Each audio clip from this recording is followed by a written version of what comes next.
Audit committee meeting is now called to order. Are we in compliance with the open meeting law? Yes, we are. Thank you very much. All right. We'll open public comment now, and that's limited to items on the agenda.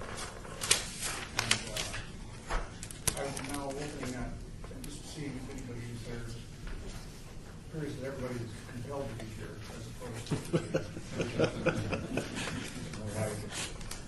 Okay, then we'll close the public comment period since no one approached. Now we'll take action on approval of the minutes of the meeting, April 23rd. Do I have a motion for approval or any differences? I so move. There's a motion? Oh, we don't need a second. Do we? No. Okay, we'll take care of that. All right, we have a motion for approval. All in favor? Aye. Aye. Any opposed? There are none. Unanimous. Thank you. Okay. All right, we go into Brad's portion of this agenda. Discussion for possible action on the general oversight. Bradford Snowden, the city auditor. Thank you, Mr. Chairman and members of the committee. Currently, the following audits are audits and projects are in process right now. The first one is the Economic and Urban Development Department dealing with parking services. Bradford Snelling and Philip Monowski are the lead auditors on this, and it's in the planning phase. The second one is fire and rescue support services equipment and fee. I'm going to stop you for just 1 second. Yes. I did not make an announcement that we do not have a script in this book. In case anybody's looking for what it is, although you could provide pages that will be coming, on a presentation like that. I felt like it's hampering our ability to think and speak freely on the committee. So that's but of course, what's also gone apparently by accident is the copies of the we would say would be the overheads. So for the next meeting, when you do have Copies of the just that stuff. Okay, we'll make a note of that. Yeah. We'll make sure that you have those. Okay. Which forces us to pay attention to that. Carry on, Brad. I'm trying to move my large head out of the way so you guys will see. Don't take it personal. Fire and rescue support services, equipment, and vehicle maintenance is the next one. That is being led by Gary Phillips, and that is the fieldwork stage. The third one is finance, which is the sale of scrap. That's also being led by Gary Phillips, and that's in the fieldwork stage. The next one is Public Works Environmental, and that's being led by Brian Smith, and that is in the reporting phase at this point. And then the Office of Community Services, Financial Assistance, and Safety, that is being led by Nancy Beatty, and that is in the fieldwork stage. That concludes my report on this, Mr. Chairman. Okay, thanks, Brad. Safety is, for those who are curious, safety is our program, after-school program for children who participate. It's break even, not actually slightly on the green side for money. So we do that, provide that in most schools in the valley. So there's a cash transaction, I think, you have to watch. Yes, that's correct. Okay. Mr. Chairman. All right. Okay, any questions now of the auditor from the committee? You're okay? All right, good. All right, thank you very much. Next then, Brad, item 6, let's talk about the annual audit plan. Thank you, Mr. Chairman. Mr. Chairman, members of the committee, the first thing I'd like to point out, if you look up here on the Department of Human Resources, We have a green sheet in our. the data Oh, okay, good. My big head doesn't went out. has 2003, and that date is in error. I missed an audit that was concluded in 2008, which was the personal services employee records, and so that should be updated to 2003. But it still leaves it at the top of the list as far as what we plan to do. Now, the city auditor's office operates using an annual audit plan. We operate on a 5-year recurring cycle, and the there are 12 departments and 6 offices that we audit, and that makes up the audit universe. What we plan to do in that 5 years is audit each one of the departments at least 3 times, and each one of the offices at least twice. For this coming fiscal year, the one that we're in right now, I plan to complete 7 department audits and 2 audits of offices. And what we do is we'll take, when the department comes up or the office comes up, we will determine what the scope and objective is based on a risk assessment. And then based on that risk assessment, well, then that will become what our scope is, and also drives what the objects of the audit are. This schedule is subject to any additions that the mayor, the city council, or the audit committee might like us to look at in particular. So we can modify the schedule to take that into consideration. And also, we also have time in our schedule, or time available to us to deal with computer assistance, follow up, and any investigations that we might have. Now, the good thing about this about approving this audit plan is that means that once we have this approved, well, then we'll be able to come back and we won't have to come back if something comes up and is each time that we want to start an audit, we won't have to come back. We'll have the approval of that audit plan. We'll be able to move forward from that point. And this concludes this report. Okay. All right. So, for those who are not aware, although you might see or think that all departments and offices would be audited every 5 years, it would just be a segment of the audit. I don't think we have enough manpower in that. Audit every function of every department and office in a 5-year cycle. But that's correct. I think that is correct. If you look over here at you can see this column over here, it has a WIP. That's a work in process audit that we're working on. And so those automatically fall down to the bottom of the list. So in trying to accomplish the 7 department audits and the 2 audits of offices, well, then those will be taken into consideration first, and then we'll begin to work down. And as we, from the top of the list, those are the ones that are, they're the ones that would be the first ones that we would choose from.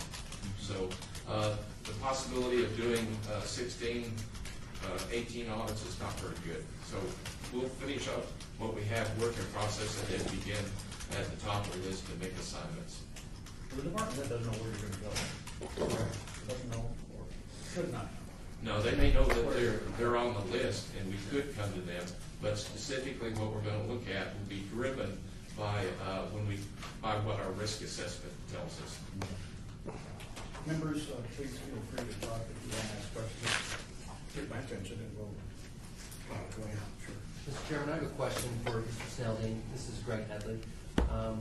Do you feel that you have adequate resources to address the risks that you see here in the city and to cover the audit universe? And maybe could you expound a little bit on that?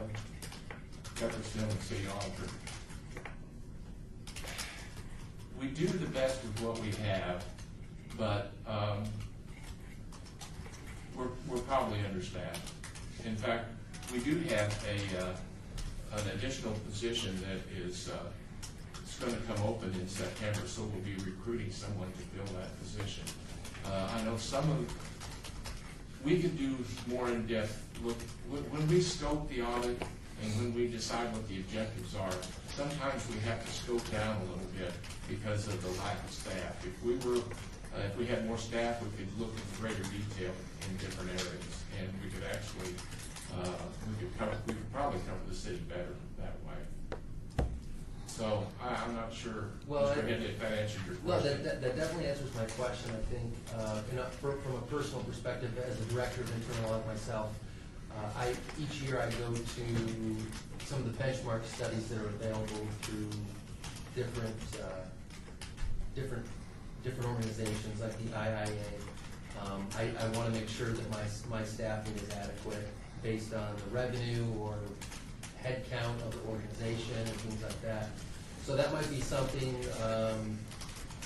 you might want to look into, just to make sure that from a governmental perspective, that we've got the right size, that we're right sized. And I think it would be a nominal fee if you're a member.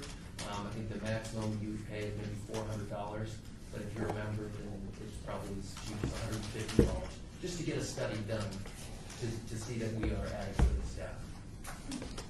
Chairman, Kaufman? Yes. Orlando Sanchez, Deputy City Manager.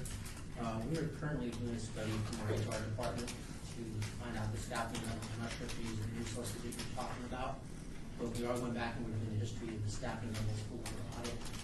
This last year, like Mr. Snelling, and we did approve additional, you approved an additional position for the audit committee.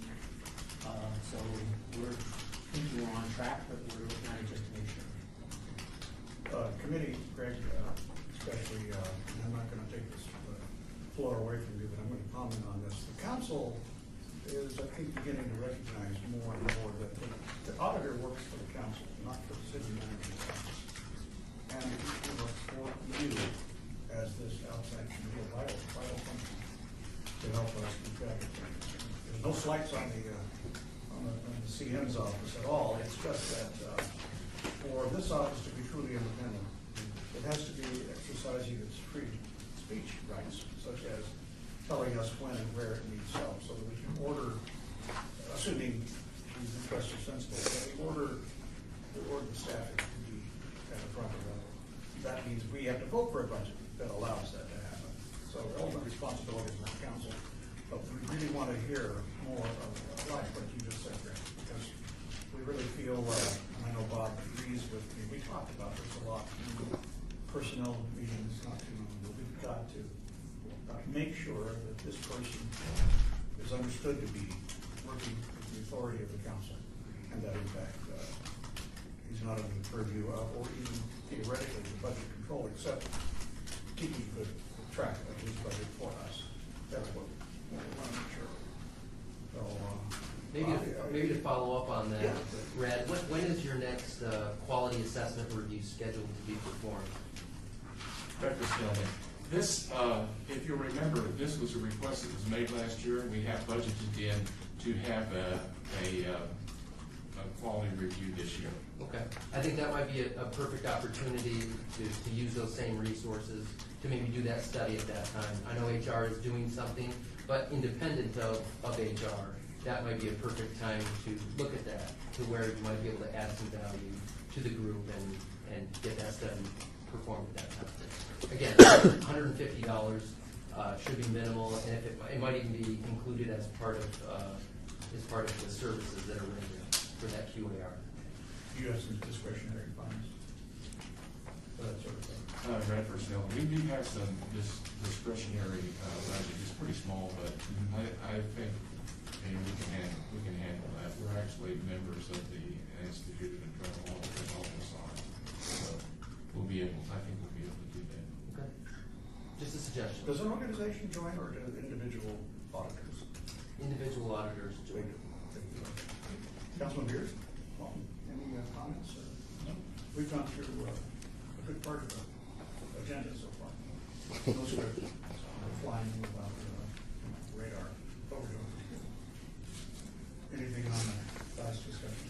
That's why I'm so silent. No script. Nobody's telling you what to say anyway. Okay, Brad, carry on. Okay, number 7 is report for possible action regarding the update on the audit recommendations with the status of incomplete or extended. This is an update that has been requested by the committee, and the request was to give an update from the last committee meeting that we had up to this point.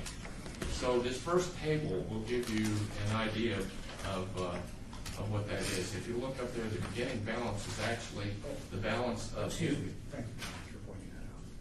We needed to take action on item 6. We might have even had to take action on item 5. We sent the last vote on the final minutes. I apologize, Katie, just done the green line. And Am I correct? Yes, you are. Okay, You are correct, sir. All right, we heard the report we heard the general report, item number 5. We have a motion for approval of that. No, we both know that. Report only, thank you. Okay, it says discussion for possible action, so Yes. have to differentiate on that. In fact, it's just a report. What do you think? You can move to accept the report. Please, somebody make a motion. Move to accept. I just made the motion. All in favor? Okay. On item 6, motion for approval. I move to approve. All right, there's a motion to approve. All in favor? Aye. Okay, that's unanimously approved. And item 7. Yes, this is where we are, Mr. Chairman, members of the committee. This is, like I There's said, nothing inside my bag. What should be in my bag? Maybe it's my office. No. There's no.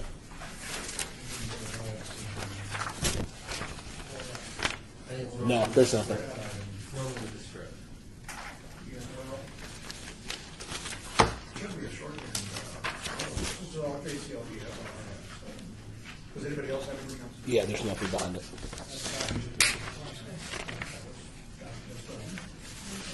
Yeah, there's no backup. Yeah, there's no backup. Did you reference me to this? Okay. Go ahead. okay. This is the. It's an update on the complete extended recommendations from our last audit committee meeting through this committee. And if you look up here, you can see that the beginning balance, that's what it was at the end of the last audit committee meeting. There were 12 incomplete, 7 extended, and 9 that were not due. During this particular period from between the 2 audit committee meetings, we added 1 report which had 9 recommendations. So those are 9 that were added, and the departments cleared 12 of those 12 recommendations. So we end up with the ending balance as of this meeting right now, which is 10 incomplete, 7 extended, and 8 not due. That's a comparison of going from 28 down to 25. I would like to discuss the remaining open recommendations with the status of incomplete and extended. This next slide, please. There we go. You can see it's the same 10, 7, and 8, but you can see by department as far as the incompletes, extendeds, and the not due. So there are 10 incomplete ones at this time, and just for your information, there are members from the affected departments and also the audit staff that worked on these audit recommendations are present. Next slide, please.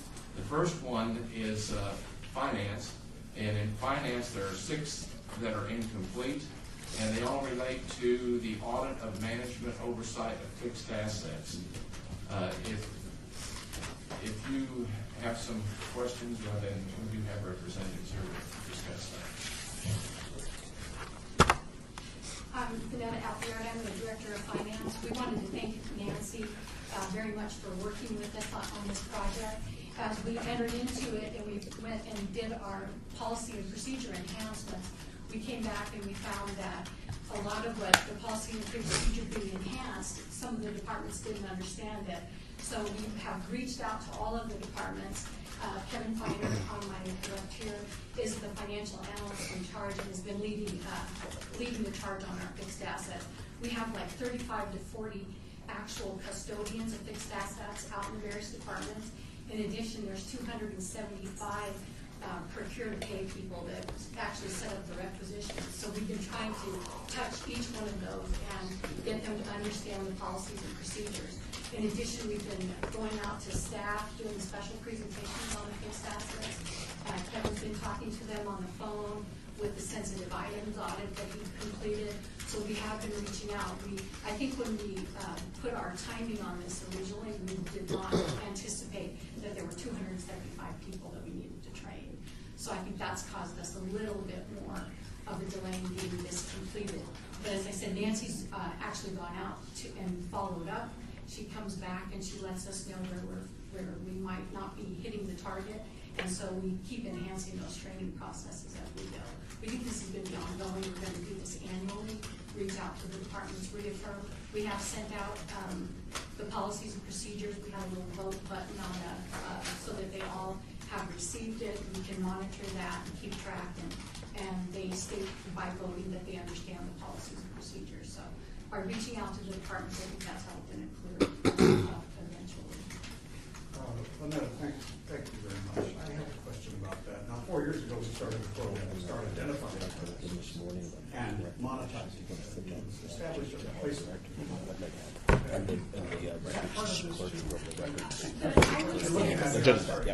know, what I'm thinking about is not just equipment, but rather everything the city owns. So is that part of the purview of this audit? Nancy, BDC, Senior National Audit. The fixed asset policy and procedure, the formal one, basically talked about machinery and equipment, and that is what the focus of the audit was. It did not go into those other asset categories. It was just machinery and equipment. Will we have a replacement value on this? When the department has completed these and we've tested, have you noticed that there's a replacement value for assets? How are we carrying them on the books? They're carried at their cost, the initial cost of what those assets were. And the policy, the audit was more on following with the policy and making sure that the assets were being tracked and they had asset tags and that sort of thing. It was not on the audit did not go into replacement value. That was not an area that's covered in the policy. The reason I bring that up is because 4 years ago when we started this program, a quick survey of all the departments yielded a number of about $4 billion in fixed assets. That included infrastructure as a replacement cost. And so we on the council insisted let's find out more about that. After a year, it became $8 billion in replacement. And replacement is really a measurement we need to have. I realize for county purposes, it's different. But replacement is what we need on the council to determine what kind of an adequate tax structure we have. Do we have enough money coming in? Do we have enough reserves set aside to replace every fixed asset? Everything that's built, every stripe that's laid down, every foot of pipe that starts to age, the second you throw it in the ground or on top of the ground. So the same thing with any piece of equipment. I need to know if a city, and I'm speaking for everybody, I think we need to know what we need to replace with. And that means we have enough value to replace with, we have enough revenue coming in. One of the things that was identified in the audit was the fact that the way things are purchased, assets are not being identified as fixed assets. There's one account, the 8800 account, that is for fixed assets. There are other accounts like small equipment and special supplies. Those accounts were being used instead of a fixed asset account. So the automatic process to set those up as fixed assets was not in place. And that's what some of the education is to make sure that when you're purchasing an item that costs over $5,000, that you're using the appropriate account so that can be set up in the fixed asset database and tracked. The audit also identified areas where certain summarized transactions were occurring where not everything within that summarized transaction would qualify as a fixed asset on its own. It'd be like stuff that's used to get a facility operational would include like paper and art supplies and minor stuff that would not be. And so that's where a lot of the education also has to occur, is to make sure that those who are booking those purchases are booking the right items into the capitalized accounts. Chairman, comment if I may. Yeah. Approximately, Orlando Sanchez, City Manager.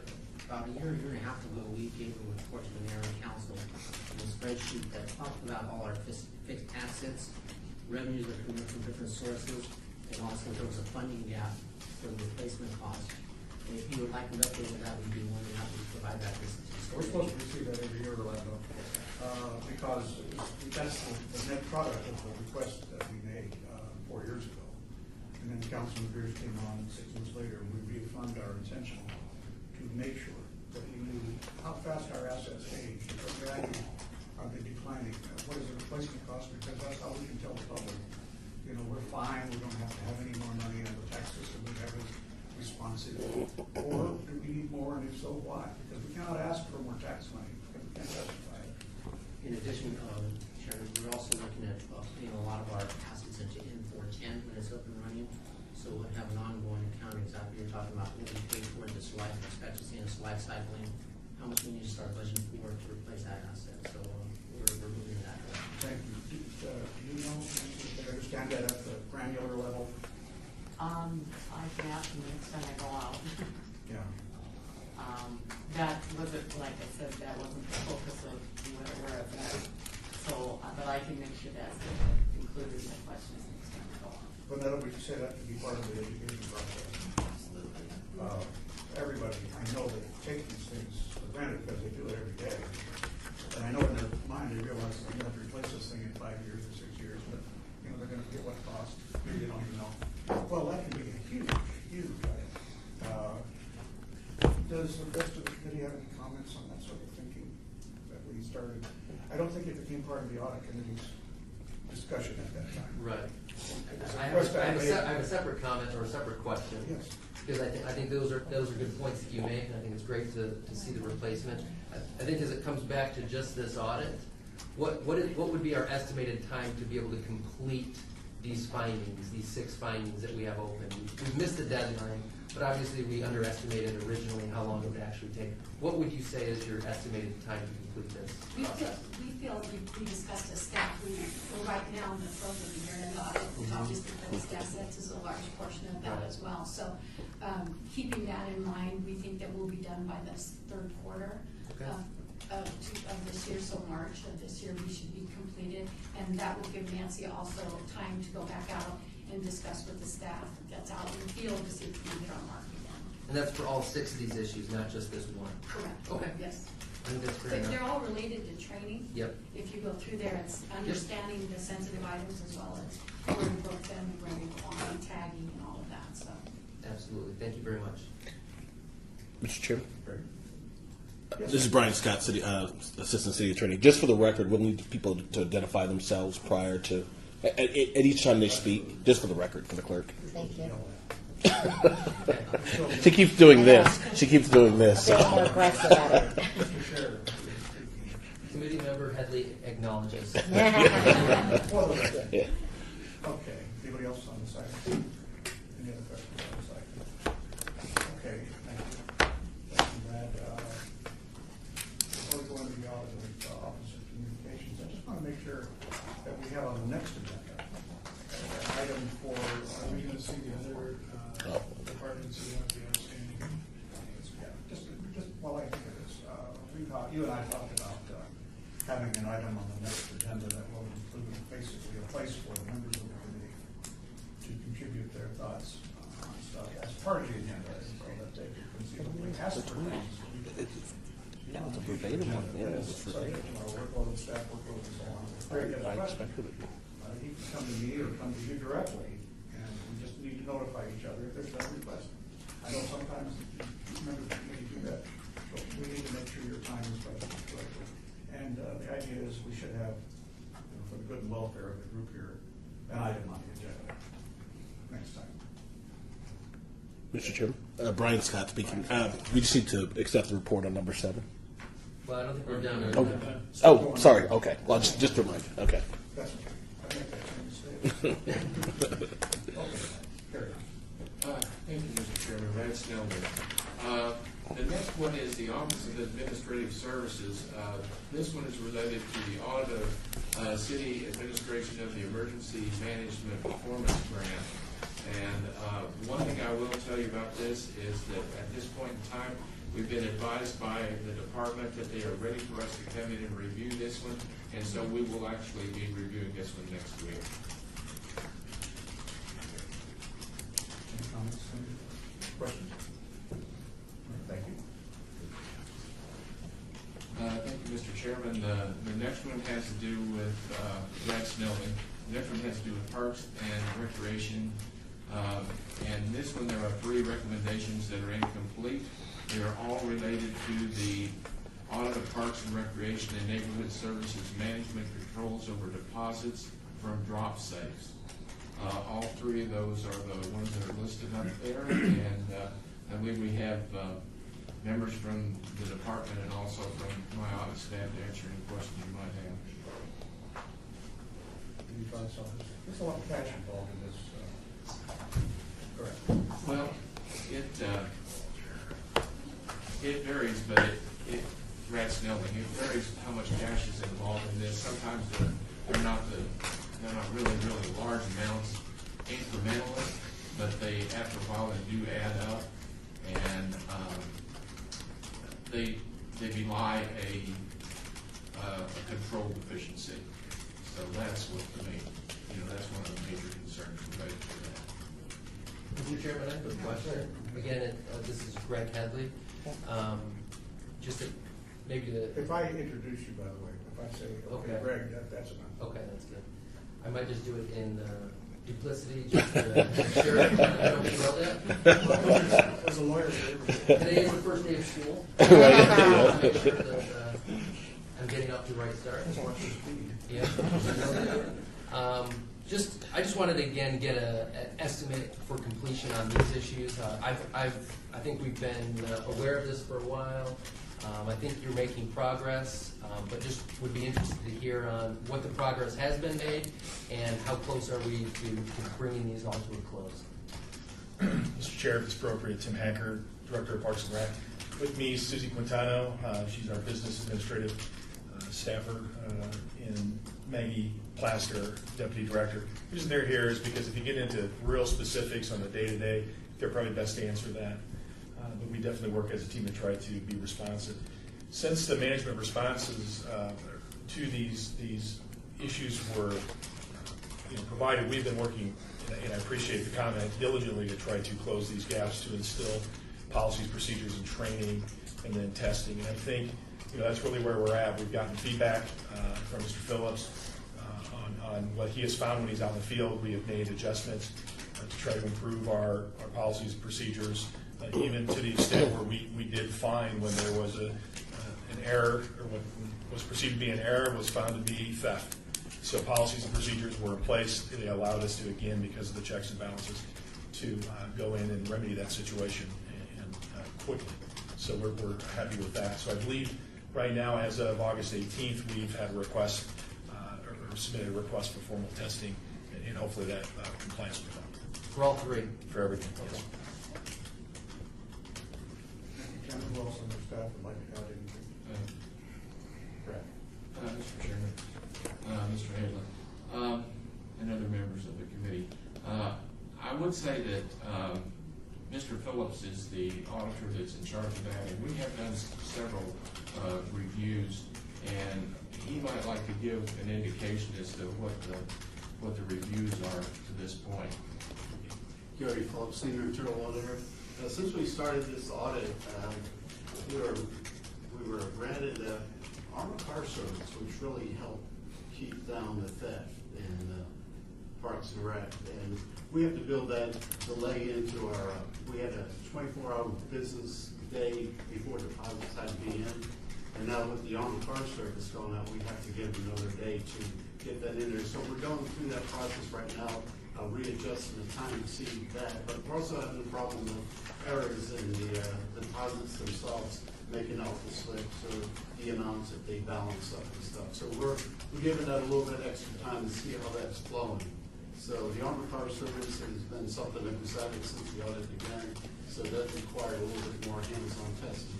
Unfortunately, since I completed the audit, we had two D&E criminal investigations on this audit with different aspects of it. One was missing $100 deposit with the pool, and another was missing $140 out of the Lloyd Park. That was found. The $100 of the pool that went missing, the person was terminated. They did some training. The other person who was the verifier was coached and trained. So there was some hiccups along the way, and I didn't feel personally responsible to let this off close until we had some more better track record to see that that came down. And to their credit, they did get the deposits to the banks a lot faster. You know, we put the armored car service in, we have to see how that goes. But the errors are coming down too. So it's a matter of timing rather than trying to get this thing closed just for the sake of closing it. We want to make sure that the training has taken place and that the employees understand it and they're doing the right things. Here, let me find my here. Tell me how the addition of the armored car service reduces theft. In other words, are we talking defalcation by employees, or are we talking about external pressure on somebody to give up money? Well, the audit started off, the original audit started out, we had 8 missing deposits out of Floyd Land Park.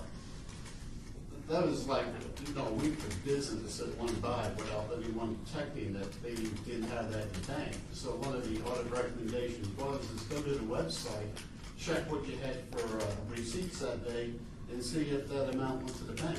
Now, Treasury does that a week later as a detective control. So what we're trying to do is instill a preventative control of putting that control right up front to see it as it happened within real time.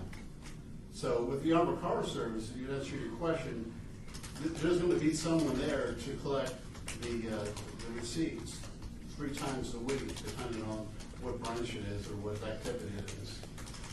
So we will know whether or not a deposit was received by the armored car service and therefore got to the bank. Cost of service. About 70,000. That was more like 40 a year. Annual, three times a week pickup? Well, it depends on the locations. Some locations will come to another location, like, we could give an example, yeah. Susie Quintana, Administrative Officer, Parks and Recreation.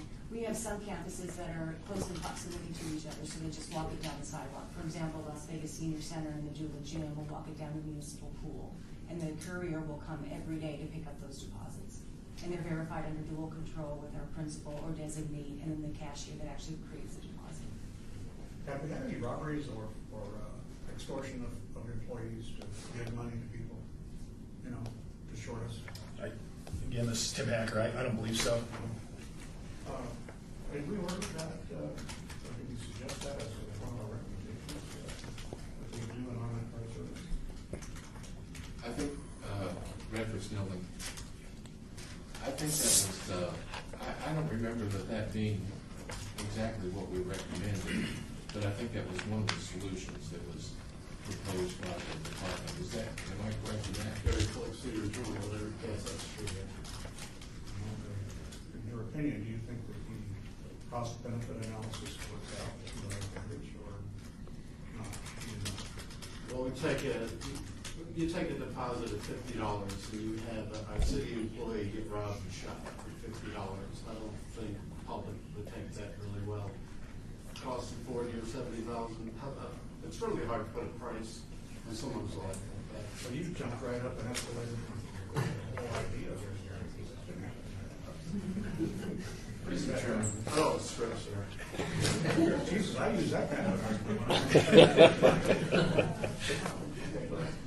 Mr. Chairman, Snelling, the one thing I can remember about this particular comment is that, one of the reasons I think possibly that Parks and Recreation wanted to have an armored car service is that sometimes you find a circumstance where I think some of the rec leaders or some of the people were a little uncomfortable taking and putting a deposit in their car and then driving down the bank and depositing it because they felt it made them a target. Without putting words in the mouth of Parks and Recreation, I think that's one of the main reasons why they wanted to do that. Okay. Any comments from you? Your thoughts on that? No? Thank you very much. Well, we didn't really, I guess I do, we didn't really get a straight answer to what they were saying. Yeah. Economically, how much are we spending $70,000 to take in 20? I believe, Maggie Foster, Deputy Director, I believe we pull in about $2 million from our centers a year. So 70 or 40 is economically feasible.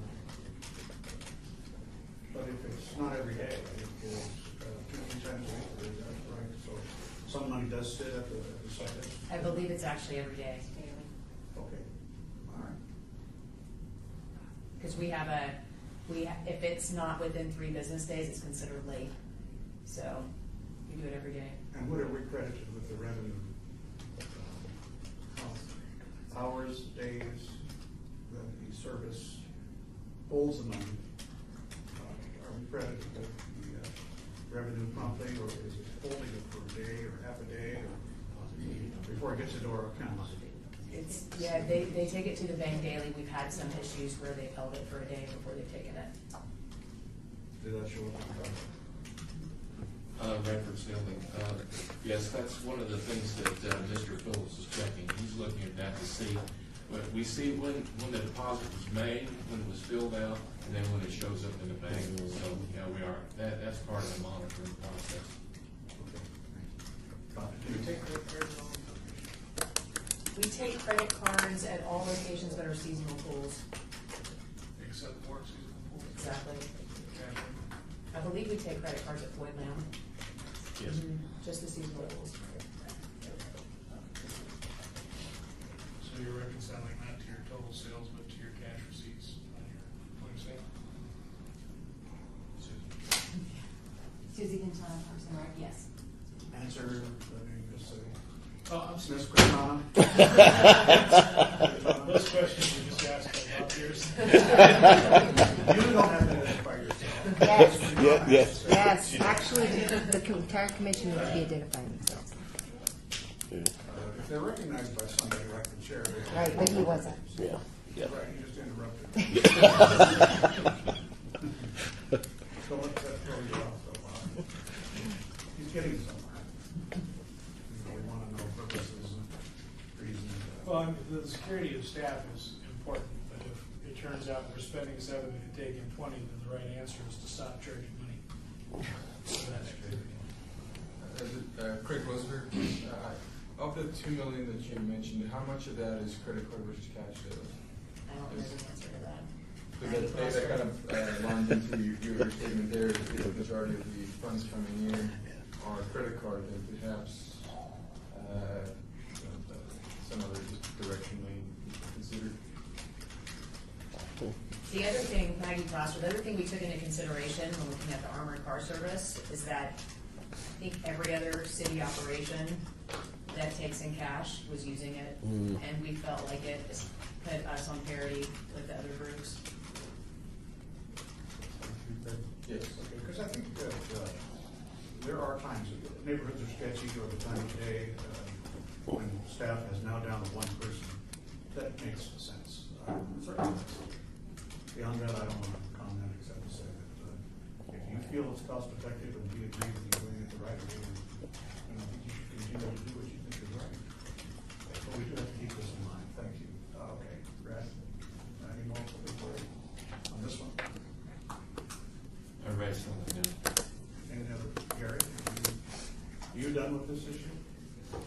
When Gary Phillips, the internal auditor, when we get together, we go through the last outstandings, and I'm satisfied to know close them all. Thank you. Okay. Sorry, did you have a question? No. Okay. Brad, next item. Records building, there are 70 dependents that are included in this report. The first one is in building and safety, and relates to the audit of building and safety permit division. And that's the one that is up there. I just would point out that last audit committee meeting, we were informed that the Hanson expired permit project, which this is what this relates to, was on hold because of the implementation of N410. Yolanda Colombo, senior management analyst, also stated that the project is at that time was in the design phase with the Department of Information Technologies, and it was expected to be rolled out in phases by June 2016. She confirmed that the testing was to be done later on this year. Are you Yolanda? Yes, sir. Welcome. You confirm what's been said to us by that? Yes, we are supposed to start in March of next year with the first phase of production going live with the first permits. I'm not sure which permits those will be yet. And so our expiry dates are 6 months from the date of issuance, from the date from the last past inspection. So we'll be able to fully test the system actually by September of next year, after we've had one live permit in the system from March to September.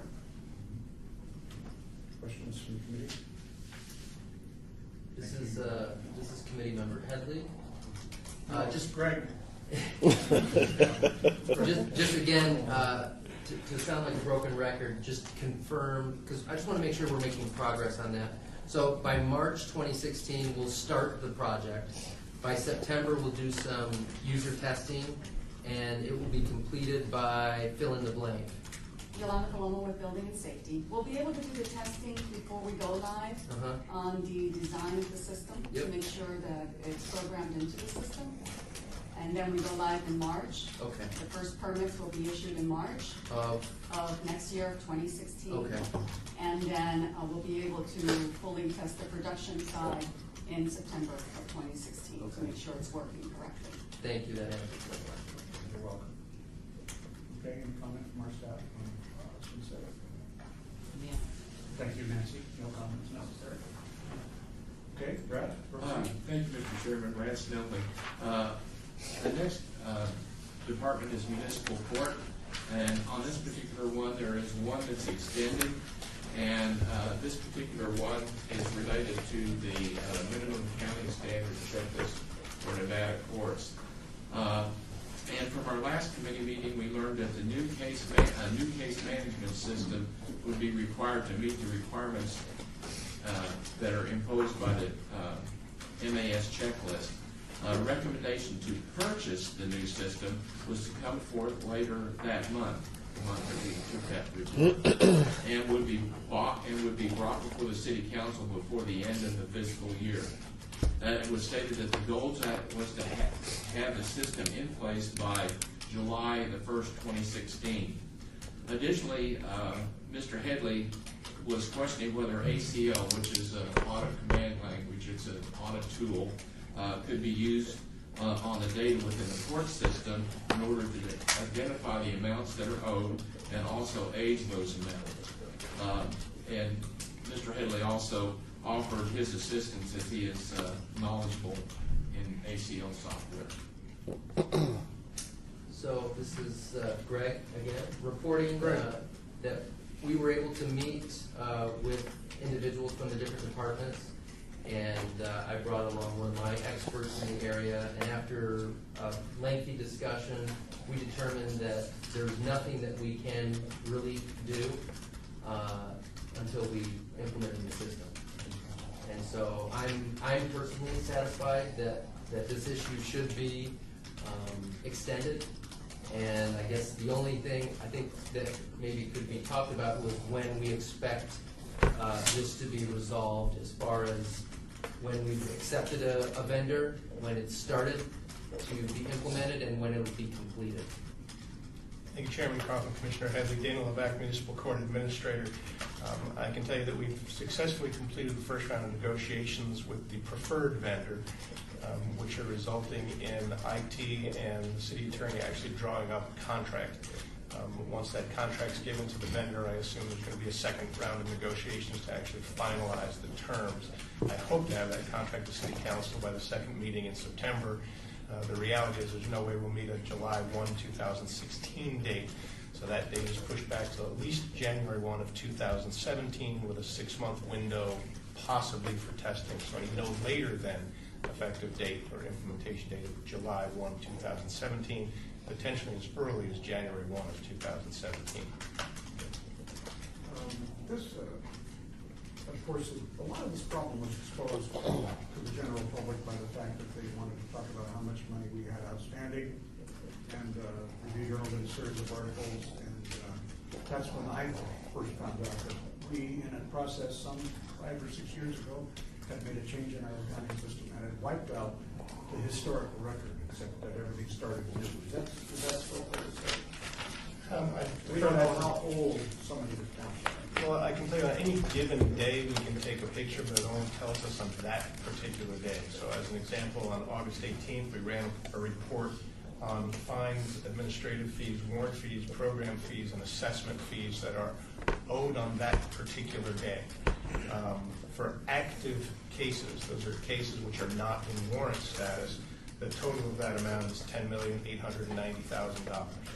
For inactive cases or cases which are in warrant on that particular day, the amount is $33,438,000. By example, when we dealt with the amount of outstanding warrants back in, I believe, August or so of 2014, the inactive amount was $33 million, so it fluctuates about $1 million. Those numbers are extremely variable because they can change literally if somebody works off an amount, we don't receive income, but the amount drops. Similarly, if a person comes in and asks for a judge to change the amount, the judge has complete discretion to change the amount.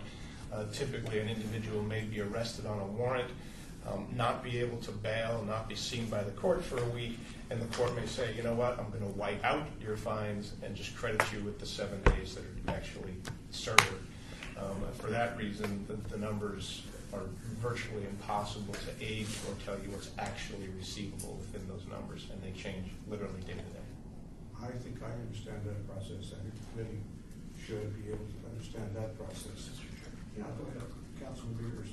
Is there some disposition point beyond which you're not a judge actively trying to modify people's behavior? I'm not totally sure I understand. So I understand from having observed several sessions of the court that these judges are really in the business of modifying people's behavior. And as you note, they will wipe out fines and credit this and go do some community service over there. And so I can understand how that's very malleable, but is there some point at which that stops and a debt is incurred and we can start tracking it? Is there some point where the case is disposed of and isn't going to change again? Really, it's when the case is closed, at which point the account receivable is zero. By definition? By definition. The thing is, for $33 million, which is always going to stay there, it looks like it's never going to change. We should be able to deduce about how much is forever uncollectible, right, Dana? Yes, Chairman Coffin, again, Dana Levac, Community Court Administrator. At some point, we will age out cases and literally administratively close them and administratively wipe out that amount.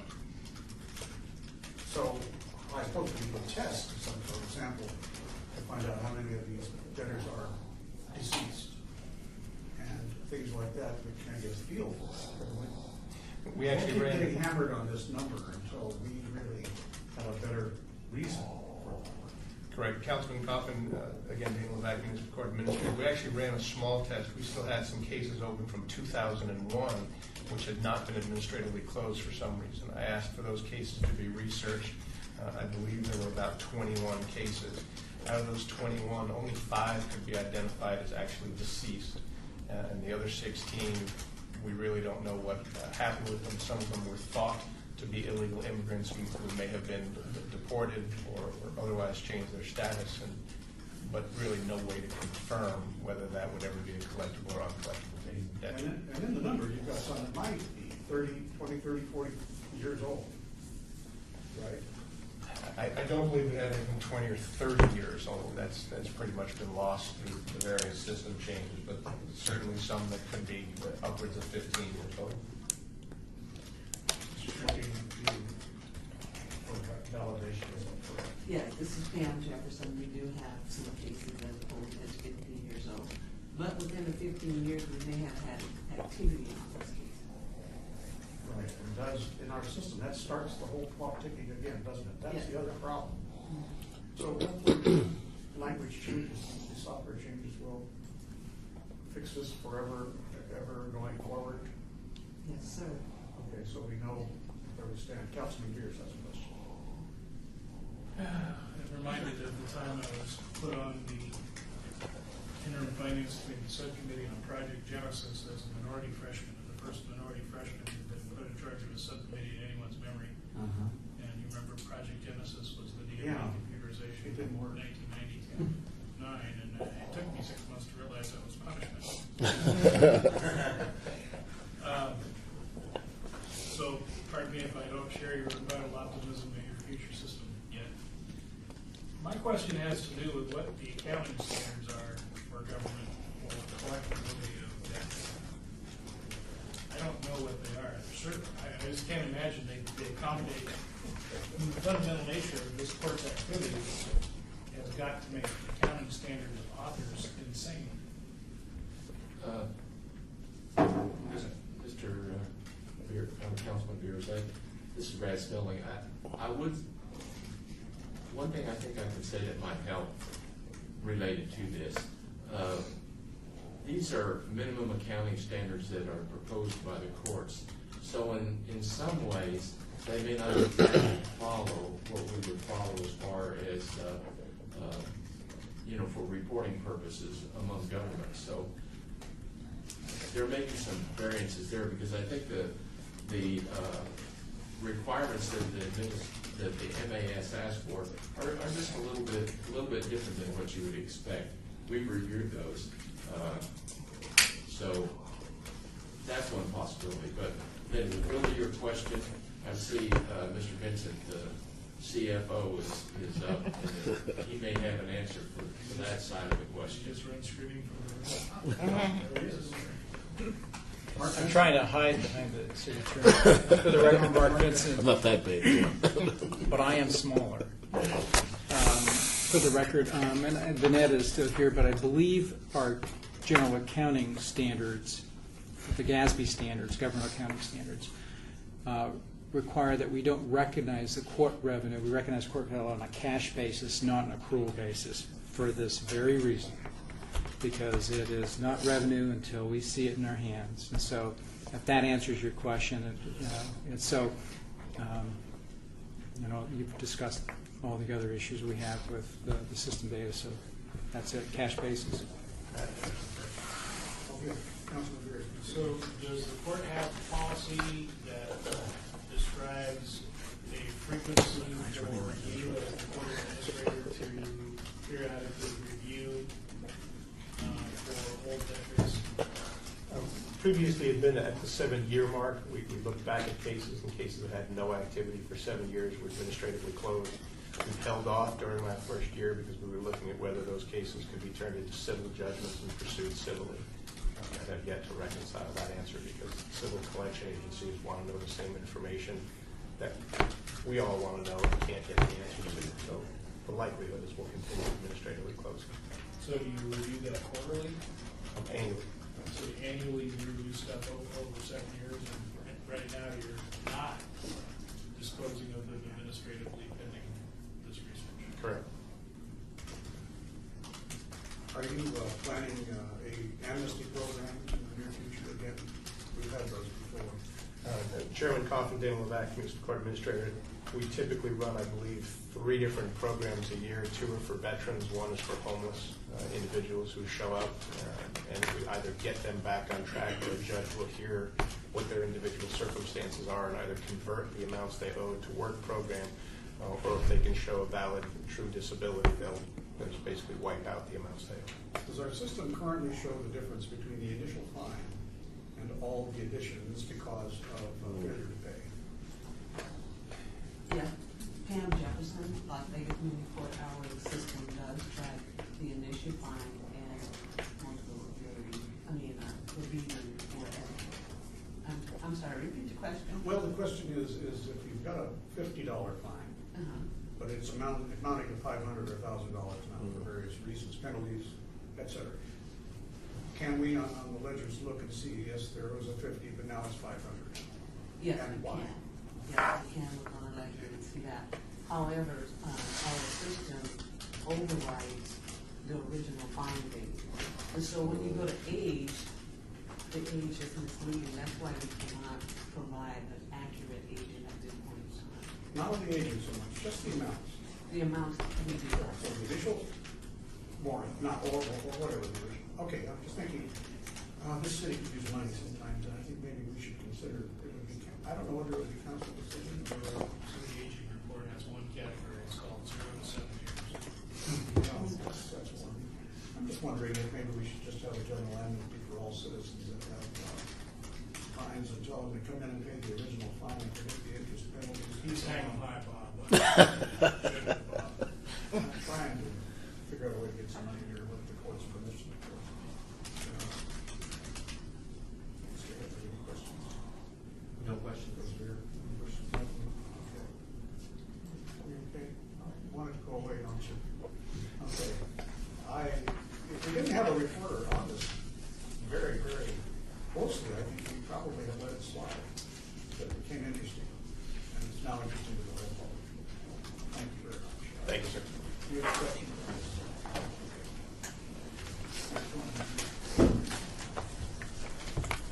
Brad Snelling, the remaining 5 extended recommendations relate to operations and maintenance, and they relate specifically to the audit and field operations, fueling, access, and monitoring. At previous audit committee meetings, we learned from Jerry Walker, Deputy Operations and Maintenance Director, that he was using 2 new software programs to utilize in trying to address the issues that were noted in the audit. And currently he was improving the data and anticipates that the completion of these 5 recommendations prior to fiscal year end, which would have been 6/30/15. Jerry Walker, Deputy Director of Operations and Maintenance. We finished up our procedures. We've got 9 procedures. I've got a table of contents. If you're interested, I just finished those over the weekend. They're 80 to 90% complete. We will review one last time in-house. I provided a copy to Brian. We'll then ask me that Brian give his input. I will then need to go to the finance department and check with them on some of the procedures, since this is a internal service fund. We do have a capital recovery component in one of our 9 procedures. After that, I'll need to meet with Orlando, and since this is a citywide implementation policy, we'll need to run it through the probably executive committee. But we're moving forward. We've got all of Mr. Smith's issues thoroughly addressed, I believe. Certainly any that he has remaining, we will address. Immediate questions? Anybody else? I'll have, yeah, go ahead. I have a couple questions. You want to address my name? Or Mr. Headley? I think address like your letter. I think that would cover items or issues 6 and 7 for the policies and procedures, and then the operating procedures. And then what about the oversight and the other monitoring? Is that going to take place once the systems are actually implemented? The systems are implemented. We've had hardware problems. We implemented new software on 30-year-old hardware, and so we've had to work our hardware problems out. We also had staff implementation procedures as entering an odometer was more difficult than we thought it should be. We've addressed all of that. We've still got some hardware procedures. We've still got some Veeder-Roo problems, but we are getting very nice reports that will give you, and it will go to every manager responsible for an organization number. And he's going to get a report of every fueling transaction in his division. He's going to get, he or she will get that on a monthly basis. It's color-coded to show him when anything is outside of operating hours, if it exceeds the tank capacity, those sorts of issues, items to sort of flag him to possible theft. The other report, and this is the one I specifically wanted, will come to the division managers on a biannual and annual basis. And what that's going to do is show you all of your fueling history, not each individual transaction, but each unit. In that 6 months, how many miles did it go? How many times did somebody stop and get for fuel? Here's a good one. How many gallons on average did he stop for each transaction? If he's stopping, and we found this before, every day and getting a gallon, that's a problem in and of itself.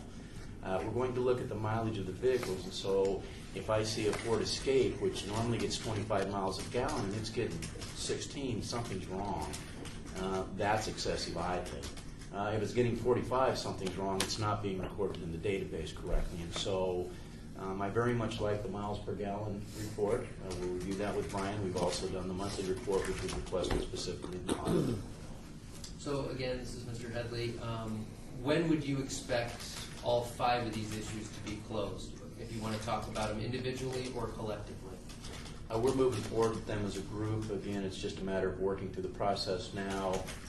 We expect to give Mr. Smith a comfort level that we've got everything addressed here in about a month.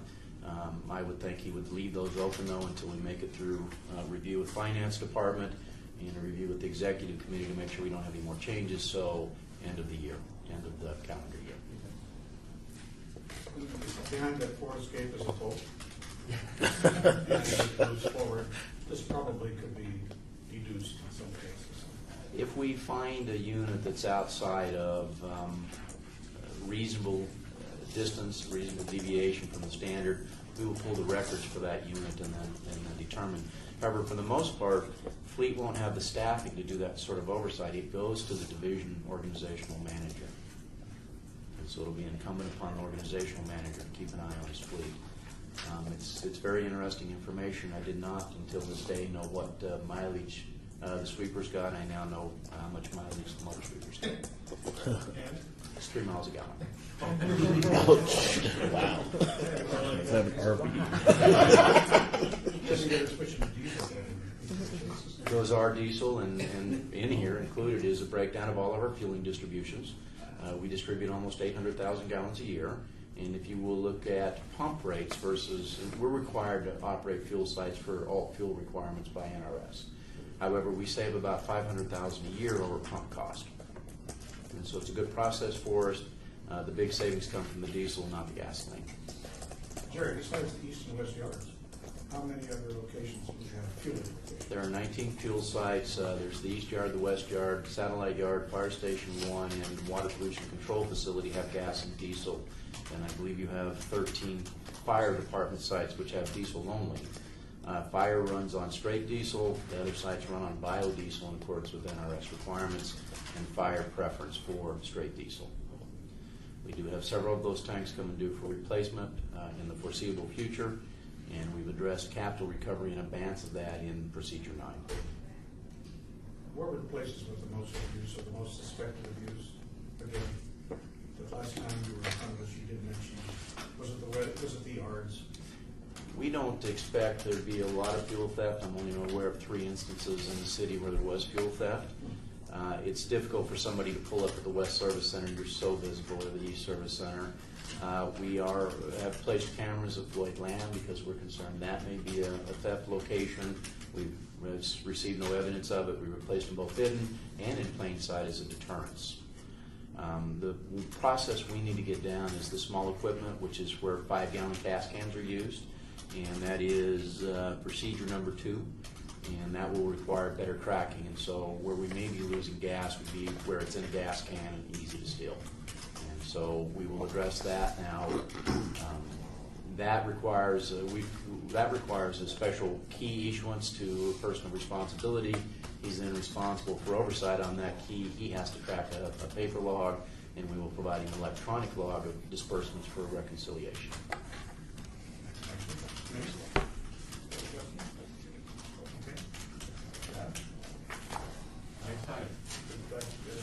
Yes, that concludes the report on this, on these issues. I'm going to accept. Motion to accept. Got it? All in favor? Aye. Thank you very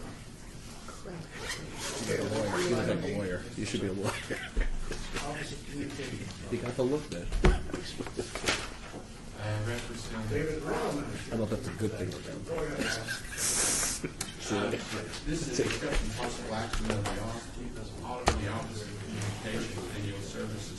Nancy Beattie was the lead auditor on this audit, and she will give the report for this today. The objective of this audit was to assess the adequacy of the service invoice process, security of the KCLD studio facilities, contingency plan for operations at a second location, the outside of employment approval process and performance indicator process. Video services is a division of the Office of Communications, which operates the city's government access channel, KCLD. As shown in the slide, a large number of individuals have access to the various KCLD studio door entry point access points. There is a need to evaluate whether access to the KCLD studio facilities should be limited to those who have an appropriate business need for entry. Audit procedures found that in an event of emergency where the access to the city is not feasible, Video Services has the ability to remotely program and keep KCLD operational for a period of time. However, in the event that the City Hall is not operational, appropriate equipment has not been staged at a secondary location to allow for the resumption of operations. To employ business relationships, were identified that have not been reported in accordance to the city's outside employment procedure.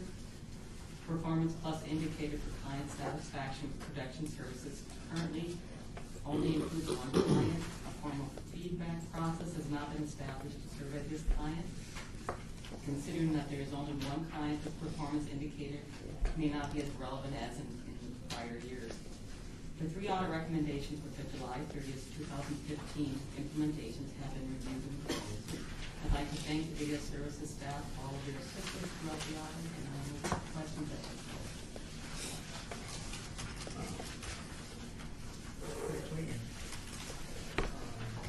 Is this a, Mr. Chair? Yes. Councilman Beer. Is this a, being new to the committee, I'm not sure how this works. Is this a draft audit report?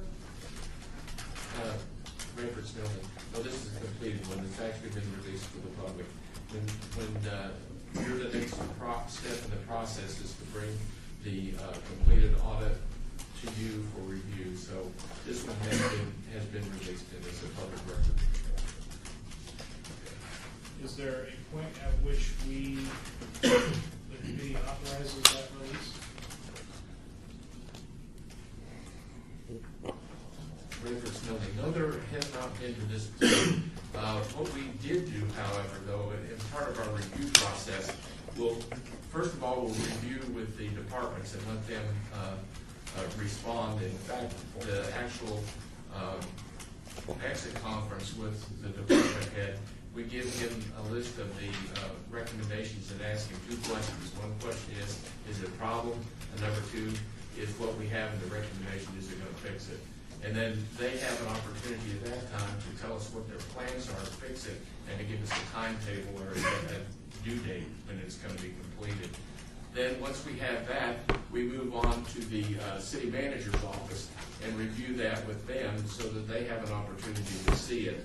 After that, we review it with the mayor and council. So you actually did get a copy of the draft report before we released it. And that gives you an opportunity, if you have some questions that you want to ask us about, then you can let us know, and then we'll come and do a briefing with you on that. And then after that time period is over, that usually a week. If we don't hear from you in a week, well, then we assume that everything is okay, and then we move forward with it and release it on that timetable. So we get the draft copy after the city manager in that process? Yes. So when I read this, I had asked you via email what the authority was to require an operation at a second location. If there was a policy that supported that idea, or if there was a legal requirement for us to have a second location. Did you find out what the authority for that is? Rayford's building, yes I did. I found that out, and where we got this information and why we made this recommendation was that in the all-hazard emergency operations plan that relates to the Office of Emergency Management and who works closely with the Office of Communications, well, then there were emergency information is disseminated in a variety of ways, and they gave 4 ways. One was activation of the emergency alert system, the EAS. Second, televised broadcasts on the city's government access TV station, KCLB Channel 2, which that's what we were talking about here. Third, recorded messages on the emergency telephone alert system, which is 38 Alert. And then emergency press releases through the print and broadcast media and continuous postings on the city's emergency website.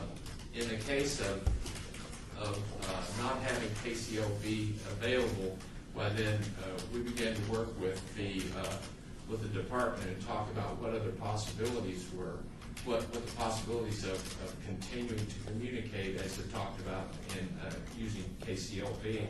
We found out that they did have some additional equipment out at the emergency preparedness, the Office of Emergency Management out on let's see, that's Buffalo and close to Cheyenne.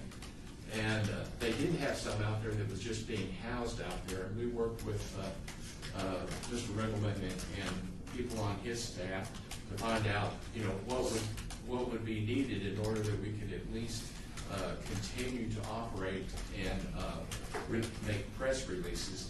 And working with them, and between Nancy working with them, Mr. Riggleman and his staff, well, then we found this option as being something that wasn't particularly expensive, including the equipment that they had out there. It's actually less than $25,000 in order to bring that up and be able to produce interviews and news reporting on the internet. So that's why we made that recommendation. I kind of went a long way around and probably answered more than what you wanted, but it was based on the all hazards system. And then this seemed like a good, pretty cost-effective way to handle It's this. a policy. Yes. So what would be involved in deleting that line from the policy? If it's an option. And let me explain. In an emergency, no one's watching Channel 2. There are too many other sources with far deeper sets of equipment and mobility that will be broadcasting over the air, because we're dependent on cable, which is not at all a sure thing in a significant emergency. We forget that we aren't over the air and it's available for everyone, but these days we all pay for cable company for access. And people who are not doing that don't have access to Channel 2. So I didn't think we should spend the pennies making sure we have a duplicate second facility for Channel 2 to broadcast from.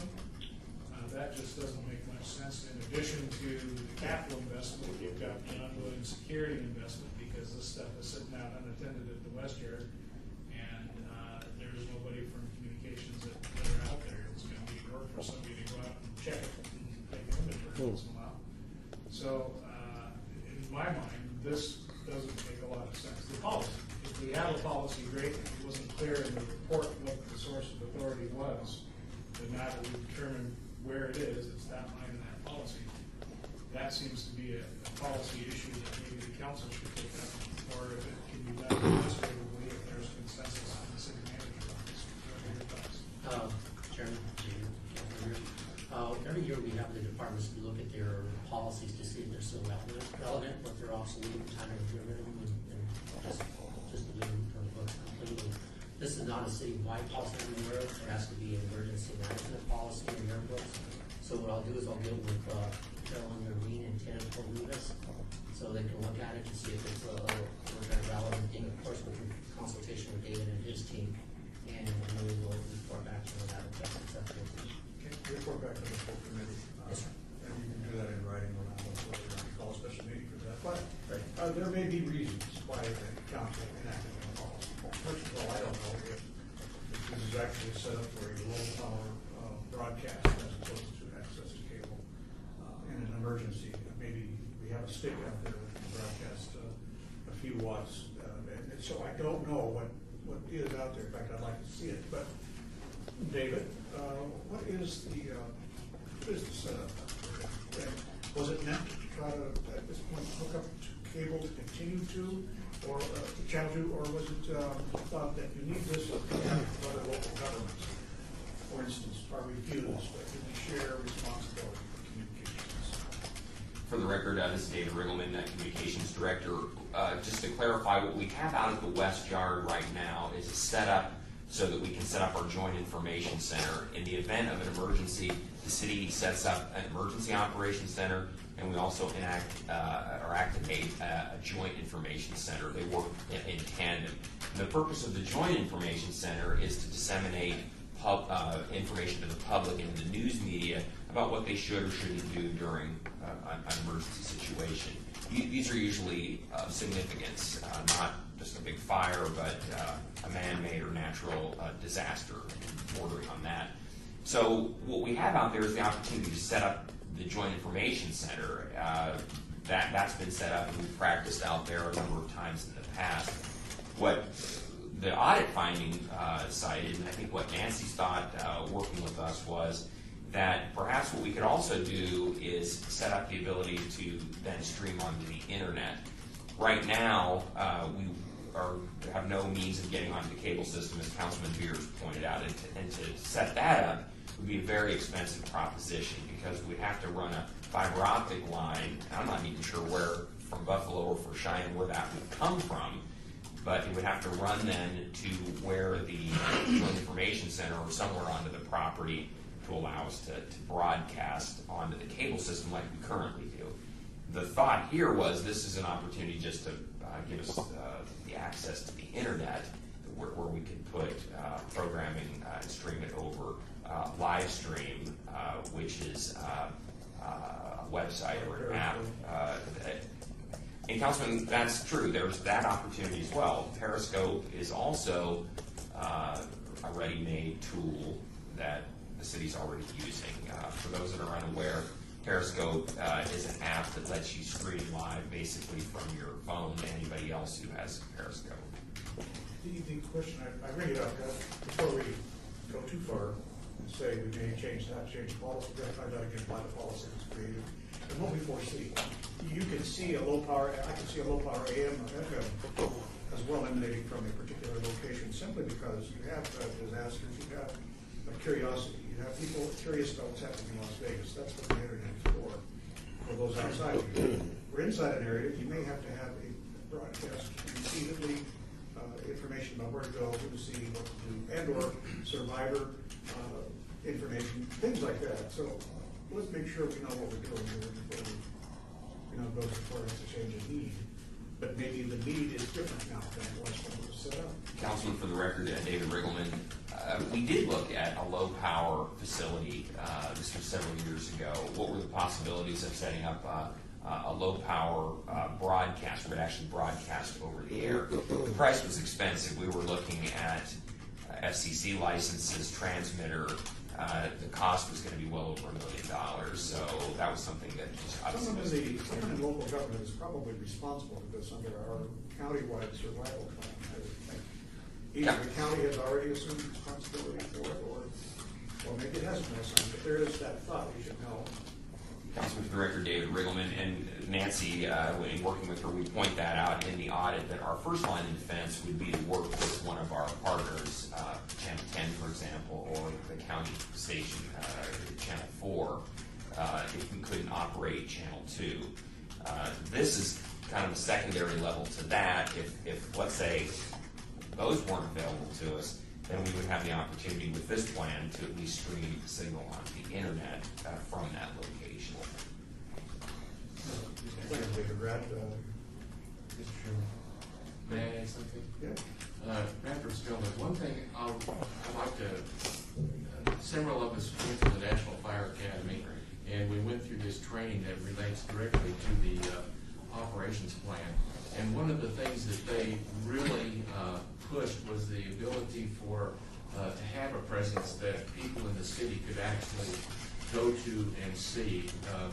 And one of the things is that the mayor actually became a focal point for that. And so the press releases, as when we trained and practiced with it, well then, and I think Orlando was with me when we went to that, and that was a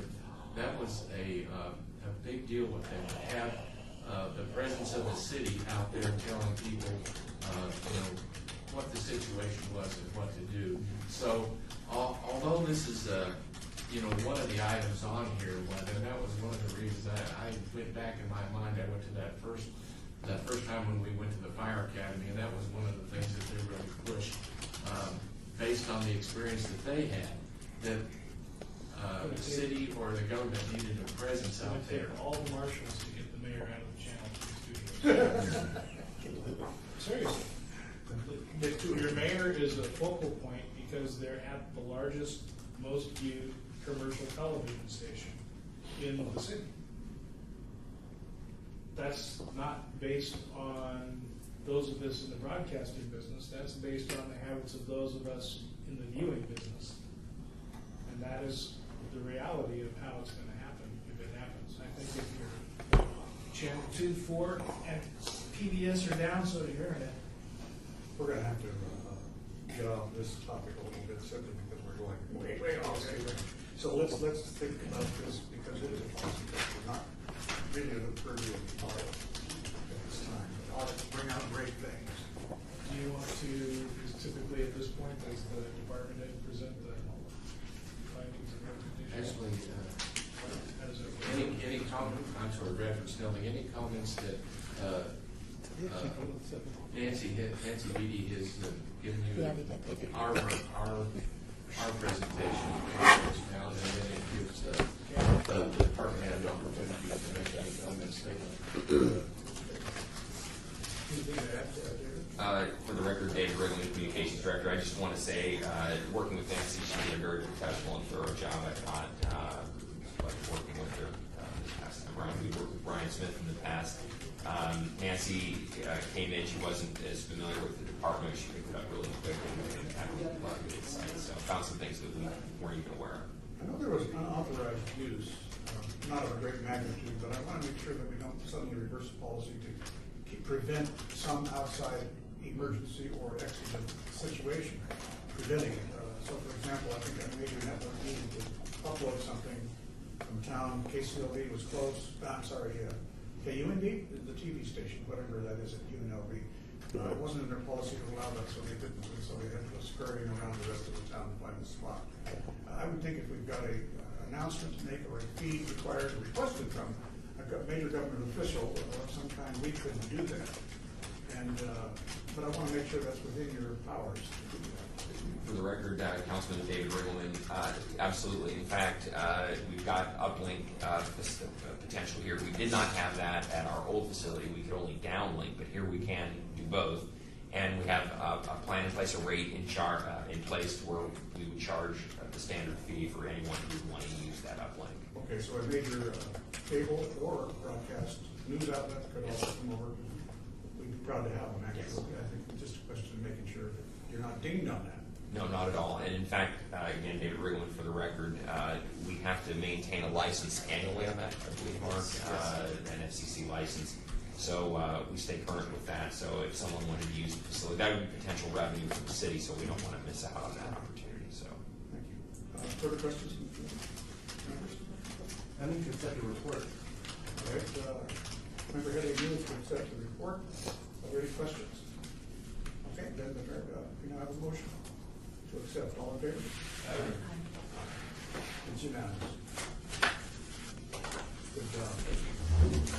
Congratulate again your Hall of Famer over there in your office. We're proud. Dan Mastroluca, one of our engineers, was inducted Saturday last week into the Hall of Fame, Broadcasters Hall of Fame. So we're very proud of our report. He's spread the word around the weekend. He and 62 other people were inducted. It's a big crew. Okay. All right, next item is citizen participation. There's several citizens on yeah. Okay, any member comments? I was going to go there. Any member comments on procedure or anything we would like to see on the next agenda? And by the way, when is our next meeting?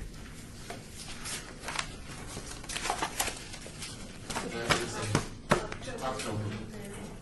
We're just quarterly meetings. Yes. Quarterly required, but you can call me if you want. Right. That's one of the handicaps of waiting for the committee to see before you release it. I don't think I want to drag everybody in. But it's important to pay attention to those audits you get, so that we can know if you really want to release with our comments. Wow. Thank you, Mr. Chair. Is there a regular schedule to our review of the status of incomplete and extended audit recommendations? Bradford Snelling. There has been, in the last year or so, where we have reviewed that each quarter to find out what's the status. We're doing that every meeting? Yes. And then additionally, we have a release of an annual follow-up as of June the 30th, that fiscal year end. So that report will be coming out, and that report will be available when we meet again in October. But we still are making a meeting that tells you, at this point, we're planning on letting you know what the balance of open recommendations was at the end of this meeting. And then when we have the next meeting, we'll let you know what was added, what was completed, and what the balance is then. You maintain that real time, don't you? So I think Gerard's got that up there. Yeah. If any member of the committee wants to contact Brad directly at any time between meetings, I encourage you to do that. If you have suggestions or questions, anything we've covered, or anything ought to be covered. I think sometime in October we want to set the date. Okay. Records don't answer. What day of the week is that? Is it Monday morning? Never mind. Next meeting, Yeah, it's a Thursday. yes, October 22nd, correction of the 23rd. Yes. Thursday morning. Uh-huh. Okay, thank you very much. All right, then if there's no further business, doesn't matter. That's the health district. Got a board meeting that day. At what time? Depends on what time you're talking about. And you're talking about We're 8:30. I think Oh, no, it's that out at one 1 is- o'clock. Okay, good, you're on. 1 o'clock. Okay. Good then. I declare the meeting